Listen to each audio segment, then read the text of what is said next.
certainly can appreciate free speech, but we will get into discussion. So what is your question? Minimum wage now.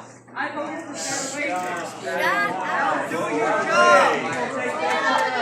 Isn't the minimum wage $9? Why is it that you think you can veto our ballot initiatives? We voted for fair wages and fair taxes. Now do your job. I believe the minimum wage law is in play.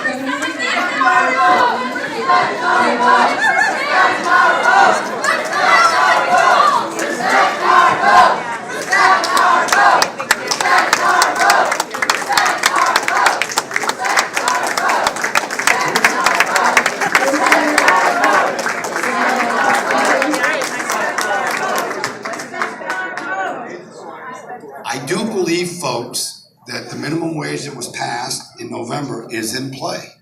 I don't know that it's not. Is anybody making less than $9? You aren't covering those anymore to the same level. But first of all, we said You're not. $1,022 million is not more than 874 million. Maybe, I don't know what public school you went to. I'm not really done yet. Sweetheart, I'm not done yet. Would someone like to? Wait, you're on A couple more questions for the town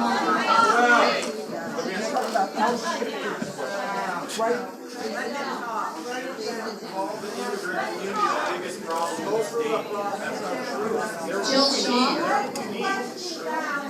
You're not listening, sir.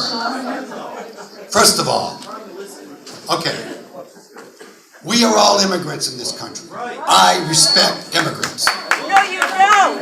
I respect refugees. I respect refugees. I respect primary and secondary refugees. Right. Let me tell you something. Listen, Governor, the hate crime in Portland, the GOP issued a Freedom of Information Act request. Will you retract the request against the superintendent of schools? I retracted a request. I never touched freedom for information. We're going to try to get to a couple more questions, but I'm not going to entertain any more ballots or being disrespectful. We're trying to get to as many questions as we can tonight. Let's allow the governor to answer. Leave them in here. Governor, is there a Jill Shaw here? Don't kick him out. I want this gentleman in the front row to be able to speak. I have a question. Forget my that's not let him.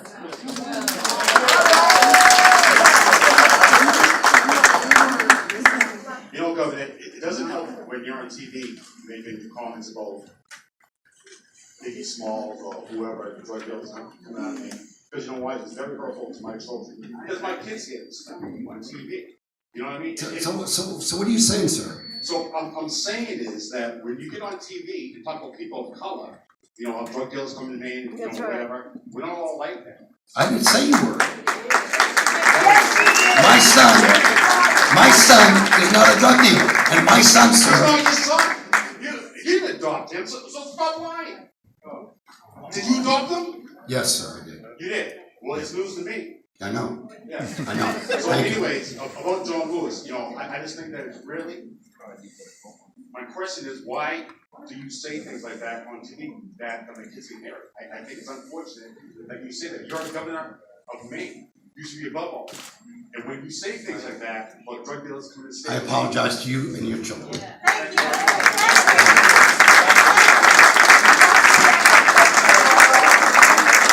you make closing remarks this evening?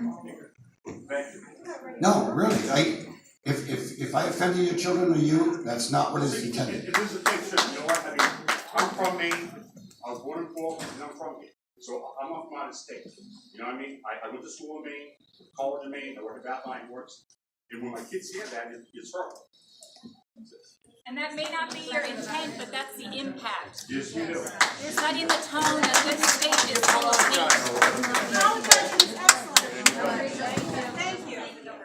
Thank you for apologizing. Next question. 97% of the community is not saying that. That's what I'm saying. So you're smarter than NASA then, because NASA did that study. Okay, you win, you're fine. We'll have to agree to disagree. Okay. Right, my name's Richie Dow, and I'm from Cumberland. My background, I'll start with that if it's all right. Sure. I've had about over 40 years in the engineering, especially energy field. So Are you a mechanical engineer, electrical Yeah, engineer? mechanical. Okay, good. I've done a lot in the energy field, and I've been involved in power plants and fossil fuels, and etc. And certainly, I see the need for renewable fuel the best we can do.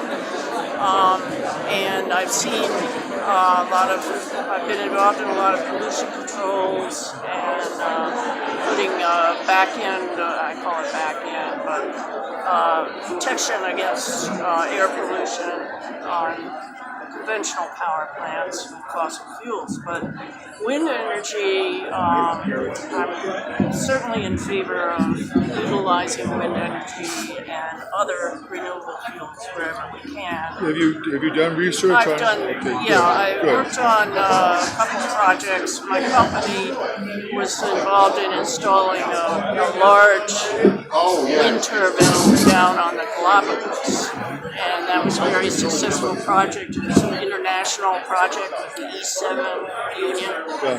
and Have you ever been out to Oklahoma where they have very large wind farms? I haven't been there. Okay. Again, my company was involved in some of the large wind farms in Texas. Also, on a more local level, I looked into installing windmills and wind energy over at Ulysses. Do you have any idea what the subsidy rate has to be for the wind energy to compete with power plants? At what percent do they have to I haven't done subsidize? economic analyses on these, but I've been involved in doing studies. I just don't recall the subsidy Okay. rates. Do you have any idea, would it be 35 or 40% subsidy to make it competitive? I don't recall. Because some of the research I've done, that's the number that kept coming Yeah, up. I'm sure that's probably accurate. The problem is, we all know, is I don't think it's available anymore, but NREL had a file you could download and do studies if you had taken some data from the net towers, and there were projections on the wind currents. You could then look at that and see what the viability is and how much output you would get over a period of seasons. One of the comments I've heard, and it seems very strange to me, is that the blades are killing birds. I didn't know birds flew at night, but apparently they do fly at night. There is an issue with birds, but what I know on the one we did on the Galapagos, which was a very large, I think it was a 50-meter tower, they actually had some college kids go down there and do studies on the migratory birds, and it's really a matter of partially where you locate the wind turbines. Well, I've got two things that people have asked me to come here to ask about, because I am not an engineer. I don't know anything about this. So if you can interview somebody that's a supporter of wind power, ask these two questions. First question is, in Oklahoma, these were 70-foot blades a tornado went through and decimated the wind farm. And I'm just saying, 3 years later, the blades are still laying on the ground. And my question is, well, they told me that there's subsidies to put the towers up and do the blades, but there's no money to do the repairs. Do you know anything about that? I don't, yeah. That's been a huge I concern guess for people. with a tornado coming through, you have no forewarning, but there is a way to, when you have an I guess event they only have seconds or minutes to you don't lock have the it. blades so they don't turn. Yeah. Okay, this is the other question that these people who are actual engineers in the wind turbine business said that most people don't know, and I'm asking the question based on their question. They said, and I'm asking you for a comment on it, that a large 70-foot wind turbine blade, when there's no wind, they have to turn the blade by electricity to keep the gears from seizing up. So they turn it slowly when there's dead air. Yeah. And this is the quote that I got in Maine. It's $68,000 a year in electricity to turn the blade when there's no air, no wind. That's the average cost on a 70-foot blade turbine. Yeah. Do you have any knowledge of that? Yes or no? I don't know the cost. It does all add up. It does make some sense. But you would think that. I'm more looked at, what I've looked at mostly is more 30 Right. so. Well, the two things I think is kind of sad is there's money to put them up and no money to repair them and put them back up. Yeah. You know, because there's no tax credits and stuff like that for the construction companies to do it. Right. And the other thing that I thought, because I go down to Boston and I see the big blades down there, you know, from the Electrical Workers Union, and there's zero wind and the blade's doing this. Right. So you know it's not being turned by the wind. Right. And then I asked one of the guys down there, I says, what do you have to pay for electricity for that? He says the meter is $68,000 a year. Yeah. That's a lot. You have to make a lot of free electricity to catch up with $68,000. Yeah. So that was the two questions that I came here to find somebody who knows a little bit about the wind energy. And you're an engineer, which is great. And I appreciate Well, that was it. I appreciate your time Yep. to be on, you know, the What is interview. this for? Let me just stop this part of it. Thank you. And I'll start. What's your name? What's your name? I do not need to tell you. Oh, I'm okay. not going to tell you.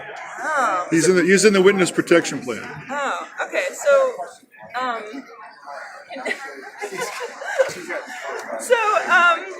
before you take my picture, Okay. thank you.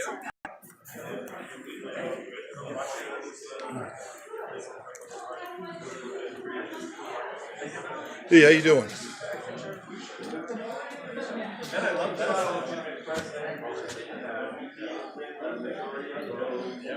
So who do you work for? I work for the legitimate media. Which one would that be? I don't know.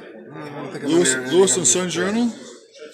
I'm not playing your games, Michael Doyle. I know. Let's just say I used to work for the Forecaster, and I'm well aware of your conduct. Has my conduct been bad? This conversation is over. I'm not talking to you, Michael Doyle. I'm busy. I'm working. End of conversation. You can film me if you want. If it pleases you, I think it might, but I'm not talking to you. Can I watch you work? No, Why? because I'm going to my car now. Oh, okay. Have a great night.